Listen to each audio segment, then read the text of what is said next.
When two children grow up in a haunted house, life won't be easy. But are they actually facing down another, more evil form of darkness? And then we travel all the way out to the Ozarks to meet a simple man who loves simple things. But his simple life is interrupted when an advanced alien species invites him to join the Galactic Confederation. Today on Dead Rabbit Radio.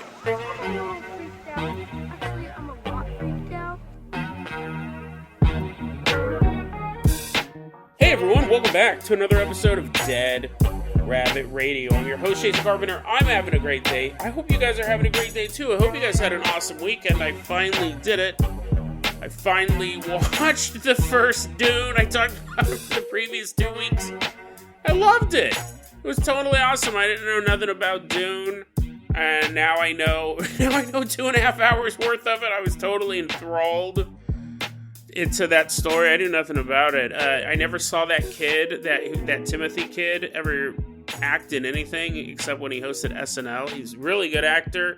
Shocked at the special guest appearance of Armie Hammer as the Sandworm, gobbling all those people up. It was great makeup for him. Perfect for that role. I really enjoyed Dune. I'm going to see Dune 2 tomorrow. I've already bought my tickets. I'm hyped. I know a lot of people saw the first Dune and they're like, oh, going to be a couple of years before I can see how this story ends, because it pretty much is just half a movie, but it's really enjoyable. I have to wait. I have to wait about 12 hours. That's it. And I'm still totally hyped. But somebody who's always bringing the hype, running into Dead Rabbit Radio Command, everyone get on your feet and give it up for Green, Spleen, Submarine. Woohoo, yeah, we, yeah, we. Driving, floating, whatever Submarine does, into Dead Rabbit Radio Command. Green, Spleen, Submarine made a donation during our Thanksgiving live stream special. So I wanted to give him a shout out for that. I really appreciate any financial help you can give the show. And also, Green Spleen Submarine has their own YouTube channel where they cover a lot of green text from the X-Board, as well as other subjects. So I'll go ahead and drop that channel in the notes. Go ahead and guys, check it out. It's pretty good. Green Spleen Submarine, you're going to be our captain or pilot this episode. You're going to be a submarine this episode. If you guys can't support the show financially, I totally understand. I do. Just help spread the word about Dead Rabbit Radio.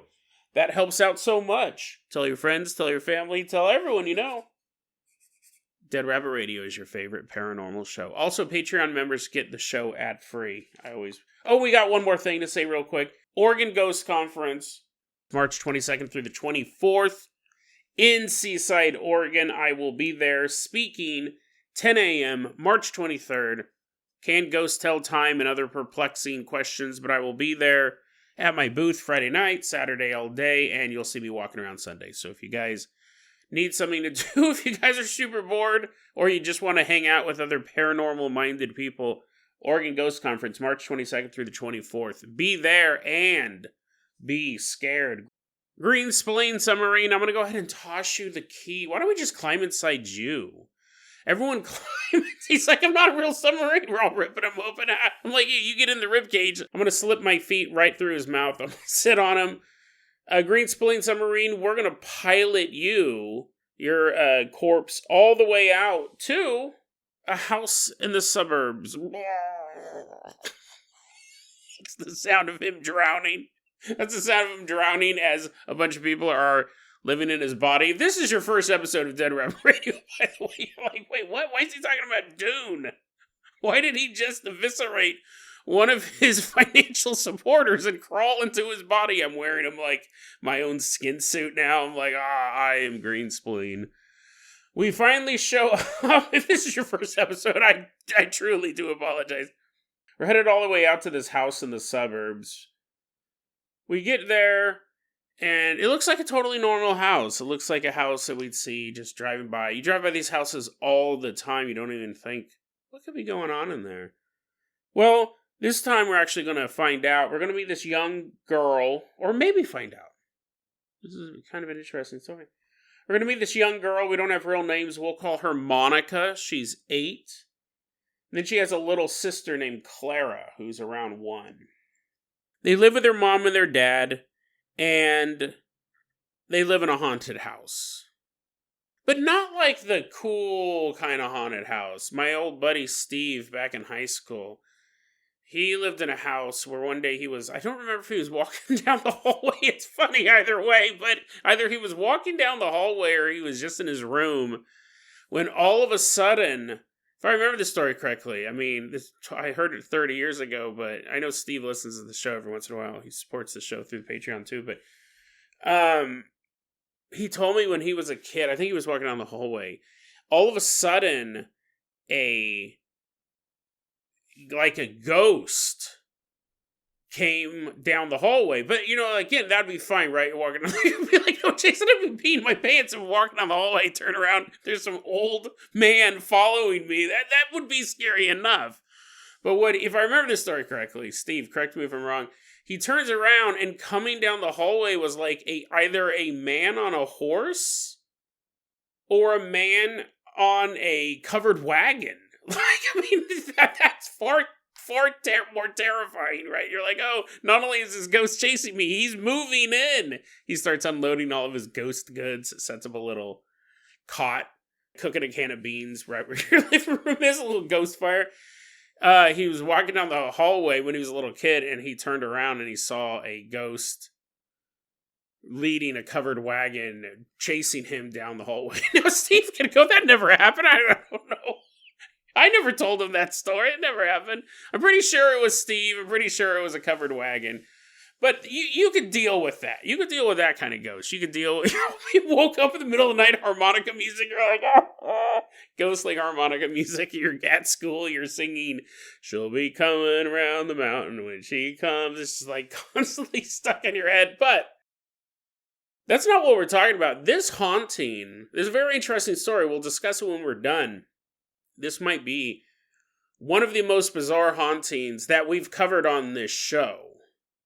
But there might be a reason for it.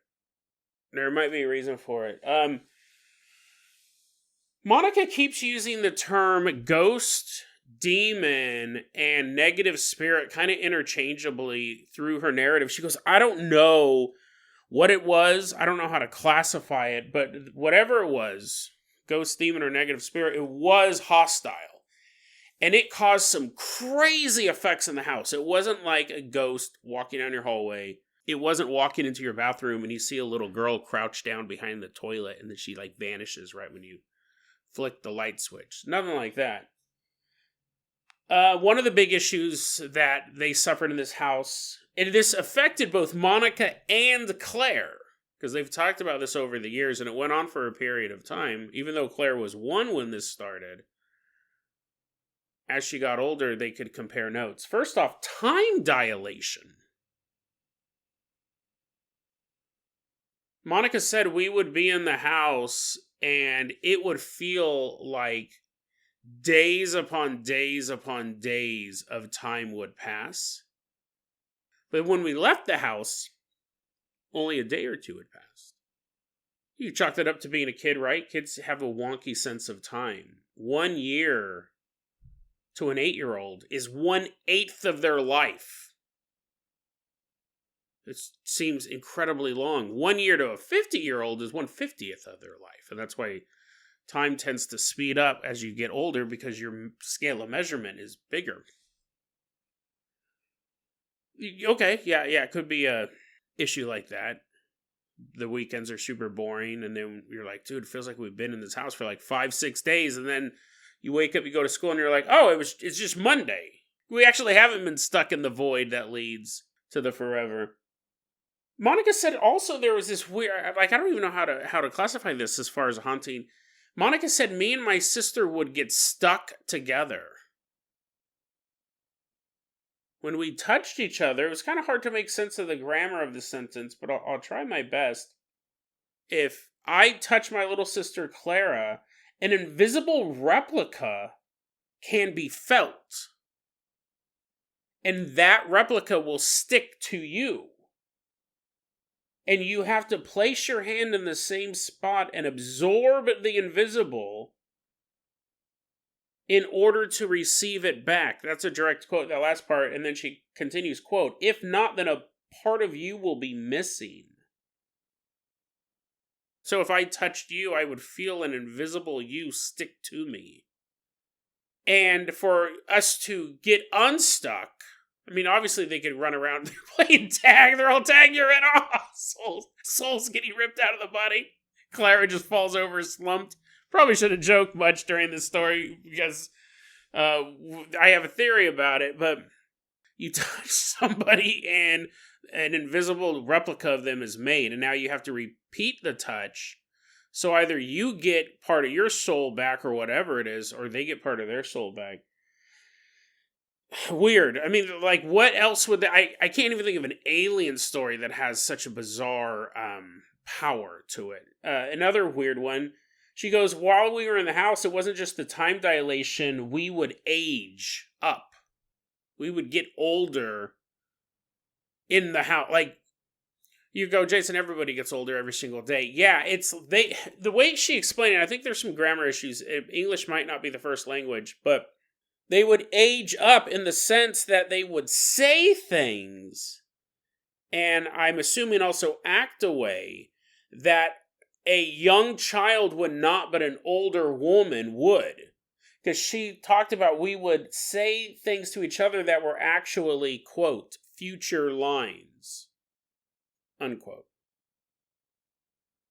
And they could also see into the future. So it's kind of like that 13 going on 30 type of thing. Now, their parents were aware of this. They have an interesting parent dynamic.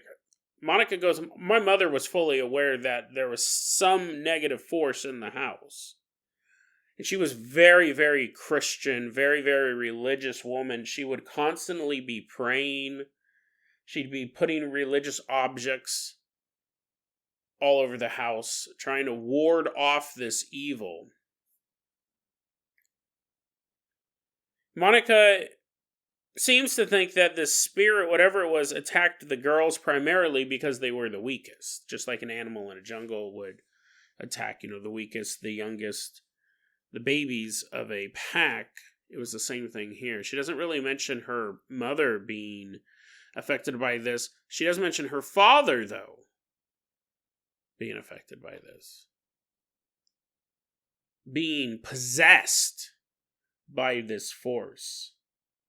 She goes, my dad was abusive. He was an abusive father. But on top of that, sometimes it would feel like this demonic entity, whatever it is, would possess my father and make him worse than just an abusive dad. Even when this spirit wasn't inside of him, he just gave off a super negative energy. The father just gave this off. And it's possible, in a way, subconsciously he was powering it. Might have even attracted it in the first place through just his raw, unbridled negativity.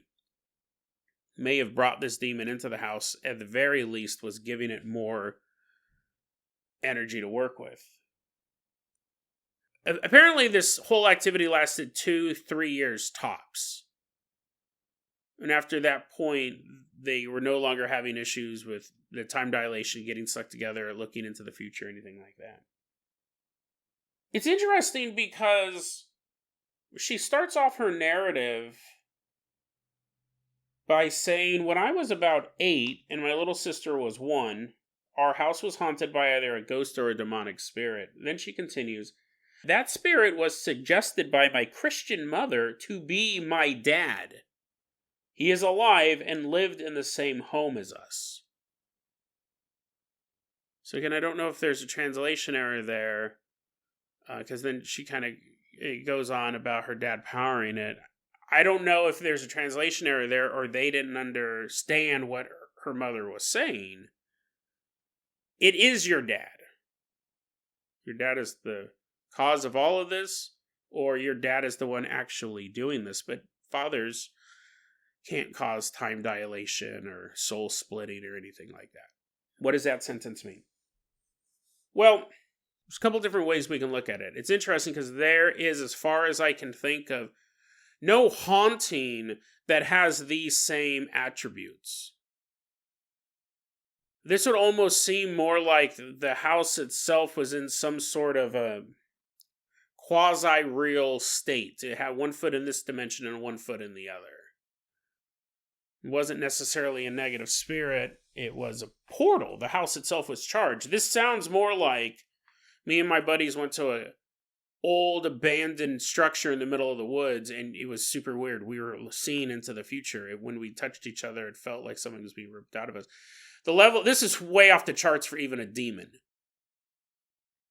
This is way off the charts for any spirit or poltergeist I've ever come across. And I'm not the end-all, say-all genius, right? I'm not the total expert on this or really an expert at all. I just research this stuff. I love it. I've never come across anything like this. Now, about a week or two ago, I think it was 2 weeks ago, I did a story about two boys who were abducted by reptilians, if I remember correctly. Maybe they were greys, but the two boys were abducted by aliens in Texas, and horrific things happened to them. And I got more than one email about that episode. I got more than one comment about that episode where people are saying, I think those poor children were not abducted by aliens. I think that they might have been molested. And that was the way their brain was processing it. And what's funny is when I was doing the story, I kind of had that same thought as well.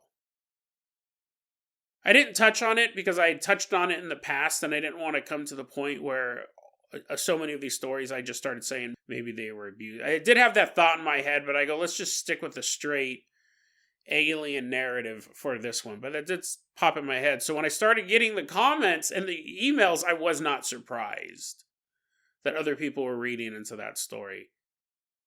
That is what I read into this story.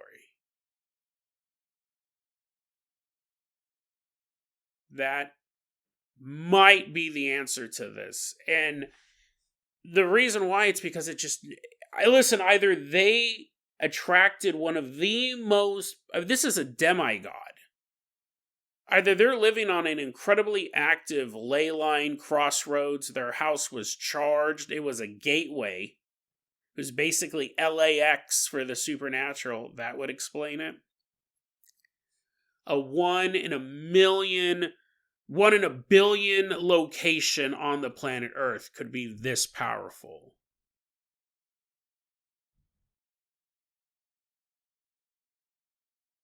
This is a story where I hope it's supernatural.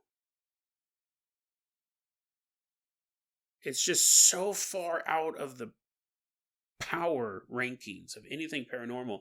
The alien, I'll put the alien episode in the show notes. That episode does clock with a lot of alien abduction stories. It wasn't completely out of the blue. There wasn't stuff happening there that we've never covered before. But I remember when I was doing it, they keep referencing the uncle's RV nearby. They saw the UFO by the uncle's RV. The next day they go outside the uncle, and I thought, what if the uncle did something to these kids? I actually tied it into possibly a nearby serial killer who was dead at this point named Dean Coral. Like, was there just some sort of evil, ancient evil in this place? Because Dean Coral, as far as I'm concerned, is the worst American serial killer, bar none. He is hands down the worst. Before or after his reign of terror. Still don't know how many kids he killed. But, no, when I was doing it, when I was preparing the story, I was like, I don't want to go that angle. I've gone that angle 1 or 2 times before. I don't want to just start being the answer. But, it's crazy because it could be. And I was thinking, what if this was the uncle? And then with this story here. But it's so, this is something about the paranormal, right? We don't know. We don't know. And I don't want to go down the road that whenever we run across something that involves children, and something truly bizarre, I don't not want to always default to go, oh, they probably got molested. They probably got molested. That's basically the same as approaching every ghost story with carbon monoxide poisoning. Do you have a carbon monoxide? It's an easy out to kind of go that route. But I want to cover this one. I mean, I hope it's paranormal. I hope that there's either, again, demigod level powers where you're manipulating time and space. Nothing like this. Nothing like this on the books. I hope it's paranormal. But it's definitely could be something worse. Could be something worse. And while I don't think every paranormal story does involve abuse of some kind, I'm sure some of them do. I would argue most of them don't. Just like I don't think all of them, the people who experience them, are psychotic, but I think some of the people who do tell these stories are psychotic. It's really interesting. It's an interesting part of the narrative because we do have to think. Someone who goes outside and says, it's cloudy, look at all those clouds, and we go out, and we don't go, I'm not even going to look up to see if there's clouds. That guy's crazy who's ever saying it as all of a sudden hail's falling on you. You're like, nope, still not looking up. There's not many sciences where you have to, in the back of your mind, think, is this person who is telling me that they observed this event, are they crazy? Or are they so wildly mistaken because what their brain has done is taken a truly horrific event and processed it in a way that a 8-year-old and a 1-year-old can understand? The biologists don't have that issue. Someone finds a tree frog, you don't go, cuckoo, cuckoo, look at that guy, man. What's up with you? Were you drinking? Were you smoking? Smoking some weed? No, you just go, yeah, that's a tree frog. I can look and I can observe that as well. This story, I hope, is paranormal, and in that case, I always talk about wanting to go out and visit some locations I cover on this show. This would not be up. This would not be in my top 10. As fascinating as it is, the power level, there's just nothing like it. If this is a spirit out there, then presumably this spirit is still there or floating around somewhere looking for new victims. That's what I hope it is. As a paranormal researcher and as someone, it just is a basic human who doesn't like to see other humans, or really any living organism, suffer, I hope this is a ghost story. I hope this is the story of a demon who tormented 2 children, because the other option is just worse. Worse. I want to say too, guys, I appreciate all the emails. Like I said, I got a couple emails about that story. They weren't like mad or anything like that. They're just like, Jason, it could have been this. So, and I love getting feedback from you guys. Really, really appreciate it. Green Spleen Submarine, I'm going to go ahead and toss you the keys to the world-famous Carpenter Copter. We are leaving behind this house in the suburbs. Fly us all the way out to Netflix headquarters. If you listen to yesterday's episode, and you obviously can tell the sound of my voice, the quality's different. Yesterday's episode was kind of a Frankenstein episode. This one is too. I'm a bit under the weather. I have a sore tongue, which might be, I would much rather just have a fever laying in bed right now. Having a sore tongue is not super fun at all, especially when you talk for a living, as I do on this podcast. So I've been Frankensteining episodes together, and we're going to do a little bit more of this. But even though I'm Frankensteining stuff together this week, I always want to put out quality stuff for you. I always want to make sure it's good. Even though my voice sounds bad, I don't want to just throw slop on the air. So, all of that being said, very, very convoluted introduction, we're going to go take a look at some really quick stories here in the end. To make this a proper length episode. Also, that last story is so depressing. So let's find some good stuff. Let's find some interesting stuff here. I want to talk, this is actually perfect time because I have some weird but very, very short stories to tell you. And they kind of just been sitting on the back burner for a bit. One's a little more recent, but this is actually perfect because I do want to discuss these. First off, Spleen Submarine's taken us to Netflix to take a look at a new event that may change the course of American politics. Now, no, it's not. The conspiracy theories, let me tell you what the real part is first before we get to the conspiracy theory. I think you guys all know about it.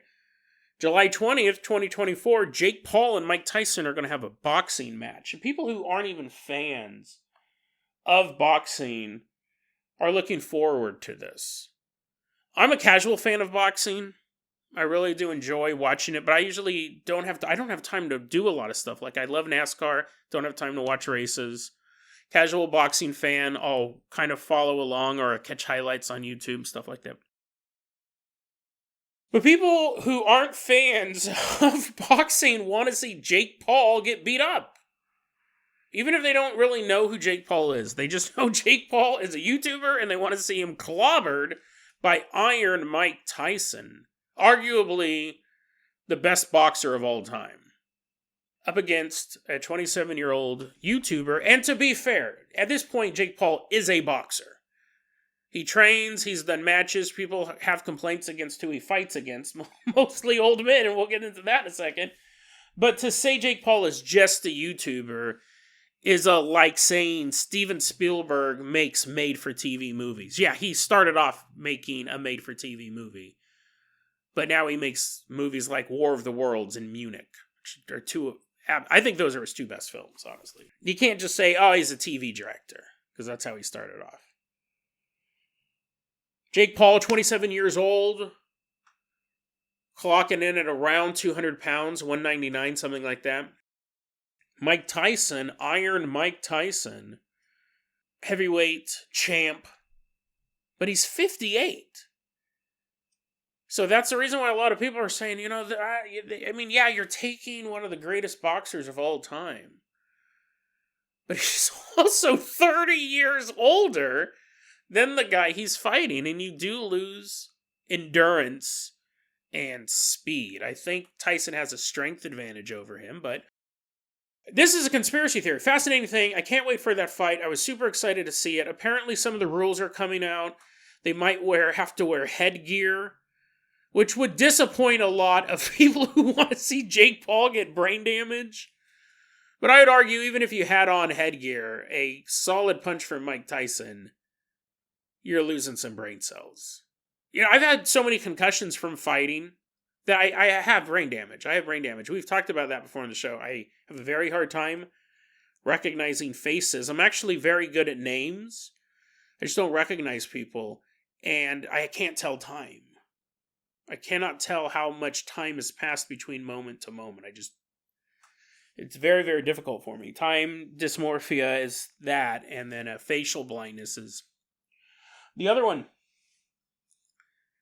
Mike Tyson versus Jake Paul. This is a conspiracy theory, and it's funny because when it popped up, I actually kind of was like, oh, that's interesting. I'll see if I can find it again. I didn't bookmark it because I thought, oh, that's interesting, and then I just kept on reading other stuff. Now I really wish that I had saved it, and I'll see if I can find it. This is a conspiracy theory. This is actually kind of interesting. I hope it's not true.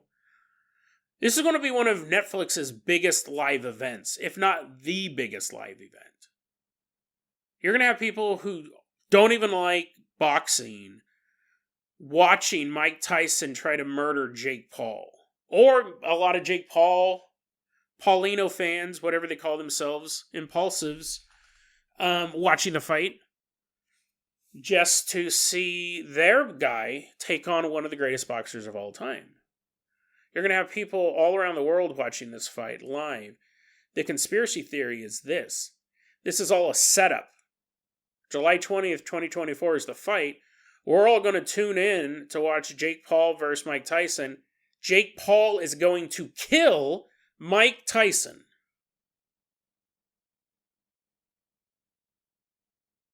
It does happen in boxing. It's fairly rare considering how violent the sport can be. But it does happen.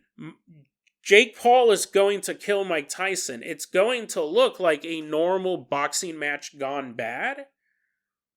But people may blame the ref for not calling it early. People may blame Jake Paul for, after seeing how much brain damage Mike Tyson has taken, continue a flurry of blows. It's going to be, quote unquote, an accident, but it's also going to be so over the top, people are going to be enraged. How in the world could you let this happen? We watched this 58-year-old man get beat to death, and we paid for the privilege of it. But that's not it. It's not that we're just watching a sports legend die in the ring.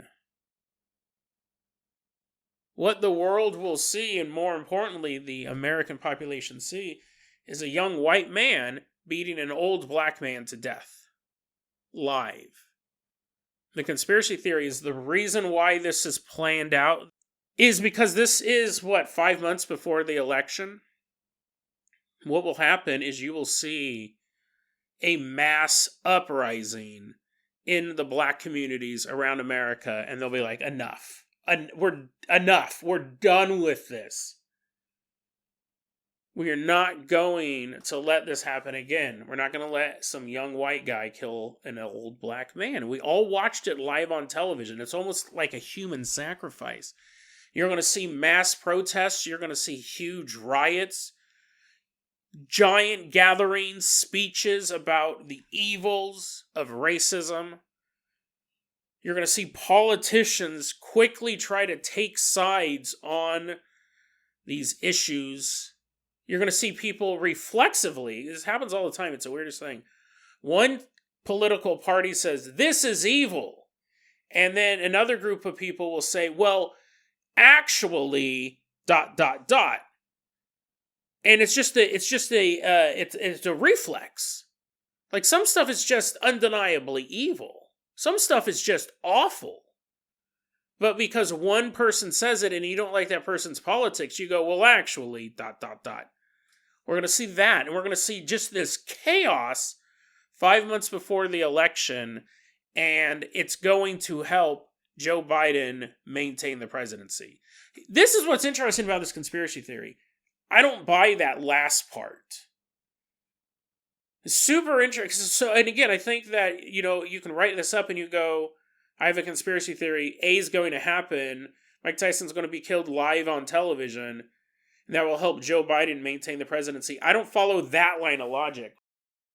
I guess because he'll say, basically, because Jake Paul's not famously a Republican or a conservative, as far as I know.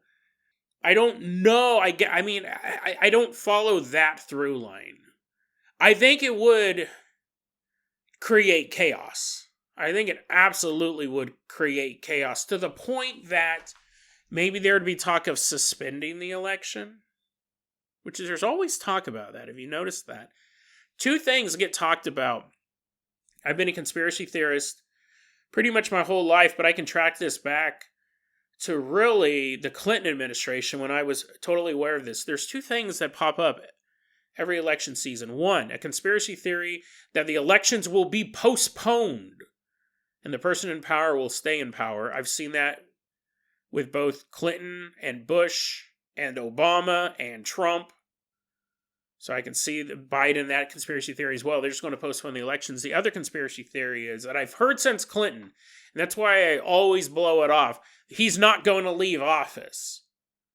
He's not going to leave office. And yet every president that I've heard that about leaves office. I heard that about Obama. Remember the whole camps Obama was building and ordered 1 million body bags? What was it, like Agenda 21 or 27 or something like that? Alex Jones was a huge proponent of this. Obama wasn't even going to leave. He left. Trump, for everything that happened on January 6th, he left. George W. Bush, he wasn't supposed to leave. He left. They always leave. There's always this talk about the elections are going to get suspended. Oh, well, now that person's just not going to leave. I mean, it could happen, right? It could happen. But it's an interesting conspiracy theory. It's one of those conspiracy theories I don't hope is real, that a man is not beat to death and as everybody's watching it. But at the same time, in the back of my mind, as I'm watching that fight, this conspiracy theory will stick with me until literally the fight's over. And then I'm like, woo, he's still alive. And then Mike Tyson trips on a rock outside the ring, breaks his neck. Interesting conspiracy theory. I don't think there's anything to it, but I can see the first part. I think it falls apart on the second thing about that it would help Joe Biden stay in office. Because chaos is generally never good for an incumbent politician.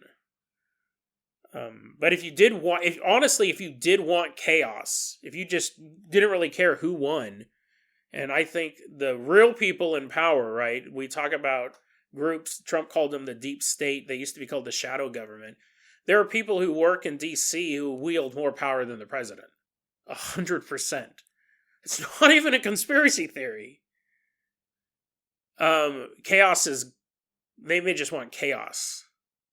Chaos for chaos's sake. And if you wanted to do that, that's the perfect time to pull that off. Everyone's going to be watching. If Mike Tyson killed Jake Paul, people would go, well, that's what Jake Paul gets for fighting Mike Tyson. People wouldn't be surprised if that happened, but if a 27-year-old white dude beats up a 58-year-old black dude on television, and we all paid for it, I think we would feel terrible about that as individuals, and then the chaos in the streets would reflect our own guilt in our hearts. So it's a fascinating conspiracy theory. Again, I hope it doesn't work. I'll see if I can find the original text for it, but I came across that. And let's go ahead and take a look at one other conspiracy theory here. It's basically some guy running around online trying to convince everyone that Russia's ballet, like ballerinas and stuff like that, was actually, or to this day, is still a cover for sex trafficking. So you go into these villages in Russia and you get these children, these young girls, and you teach them ballet, which right there seems like way too much trouble for a sex trafficking operation. The thing about perverts is they're not picky. They're not like, oh, but can she do a double hand backspring? No, they're just perverts. They just want gross things to do with kids. But anyway, so some guy was posting online about the ballet in Russia, ballerina companies, whatever the term is. It started off, it wasn't even that, it was a side hustle. The reason why the Russian ballet started off in the first place was someone had access to all these young girls, and they said, well, I'll tell you what, we'll go to the big cities in Russia and we'll tell them that we're the ballet. The point was that it was a traveling sex trafficking operation. So you'd go to Moscow or Leningrad or Stalingrad. What do they used to be called? Like St. Petersburg, like this old-timey Russian stuff. You'd show up at the Grand Theater, and you see dun dun dun dun dun dun dun dun, all these little kids dancing dun dun dun dun dun dun dun dun dun dun dun dun dun dun dun dun dun dun. They're turning around and stuff like that, doing ballet stuff. And the people in the audience were like, I want her. How much is it? They're saying it out loud. There are probably a lot of people who go to the ballet who don't know it's sex trafficking. And then there's this guy sitting in the row. He's like, how much for the nutcracker? How much for the nutcracker? What? What are you talking about? He's all pulling money out, and the ballerina guy is throwing the nutcracker to this. They're like, what? How does this play in? There's no more nutcracker. This copy pasta was going around on the internet. He goes, Russia's ballet is actually a sex trafficking operation, and that's why it started. That's why it started, was because somebody wanted to sell kids from town to town. Logistically, it's a terrible idea. Listen, child sex trafficking is a terrible idea to begin with, but I also understand that I think human trafficking is one of the highest grossing illegal activities. Human trafficking, whether it be for sex or slavery, has a very, very high profitability level, which is shocking.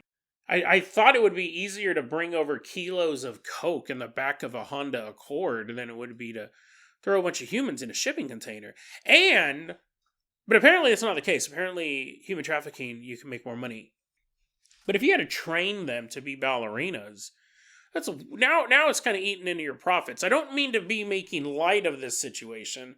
This is a conspiracy theory that's just so weird. And it gets even weirder. Like, he keeps saying that Russia's Ballet is a sex trafficking operation, and it has been since the beginning. But then he starts arguing that I told you that at Christmas time. I told you that at the Christmas dinner table, and you told me it wasn't true. That never happened, right? He's not talking directly to me. Who's he talking to? He posted this whole thing.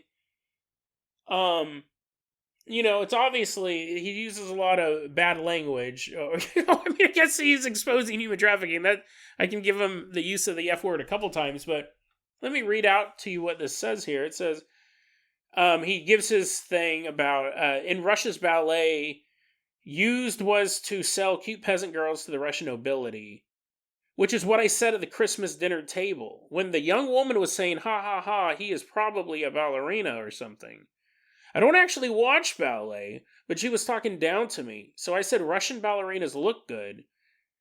To put it that way, like, wasn't he talking about a bunch of kids? Didn't he just say that's a child sex trafficking operation? Now he's saying they're cute? Hold on. That is what he's saying. So I said Russian ballerinas look good, and that the purpose of Russian ballet was to sell good-looking Russian peasant girls to the nobility. Got a problem with that? He continues.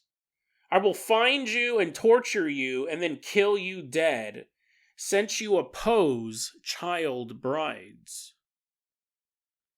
And then he goes off on this whole thing about him wanting to kill everybody who doesn't believe that little girls should be able to marry adult men. I'm going to kill you, white people. If it's the last thing I ever do, I will kill you. You are a matriarchal race that I hate. You do not marry your girls to your men. You donate them to random strangers, but only once they're used up women and not girls. I will kill you. And then just sprinkle a couple of pretty explicit words in the middle of that, and you'll have the gist of that. Really, really interesting. Insane ramblings of a man who posted this online. I don't know where to classify it as far as he probably did have a conversation at the dinner table. He does say at one point he was talking to a relative of his who happened to be over 20. And also there was a 12-and-a-half-year girl listening to the conversation as well. They were talking about, I imagine, the ballet. I don't think this guy talks about much else, unfortunately. And he says this 12-and-a-half-year-old girl told him, you live in your mother's basement. And he took that as like the most stinging insult of all. So I don't know why he was posting this online. I don't know if he posted it once and then someone else thought it was funny and started reposting it over and over again. It's really hard to tell with insane people. He could have easily posted this over and over and over again online. But here's the thing. Like I said, he said Russian ballet is used as a sex trafficking operation. I read that and I go, let's check.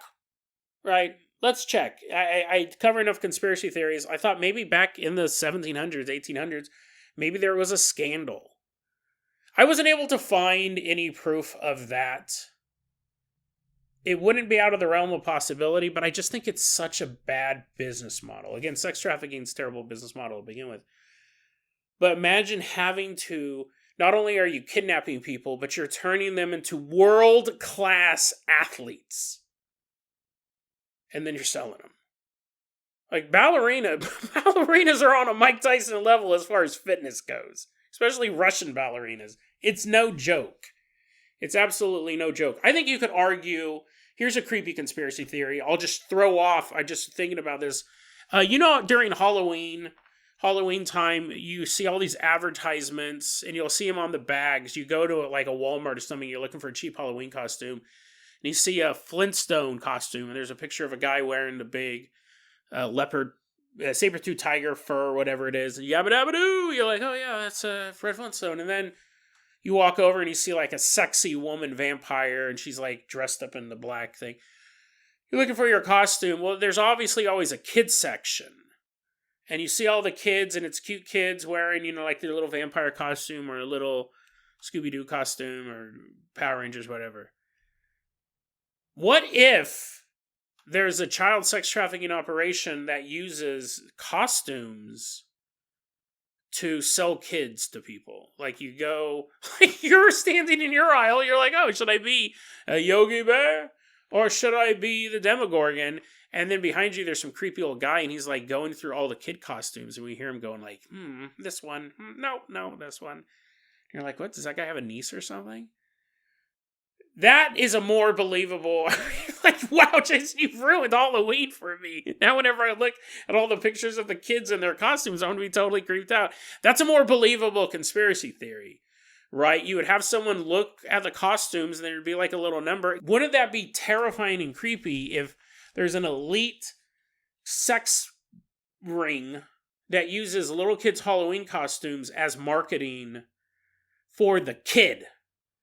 You see a little Vampirilla costume for a 10-year-old, and it has a little number on it, because they all have unit numbers, and you know exactly who to call, and you're like, I would like da-da-da-da-da-da, please. And then a week later, you get Vampirilla, that little model, sent to your house. Like, Jason, that's the worst. That's scariest. That came off the top of your head.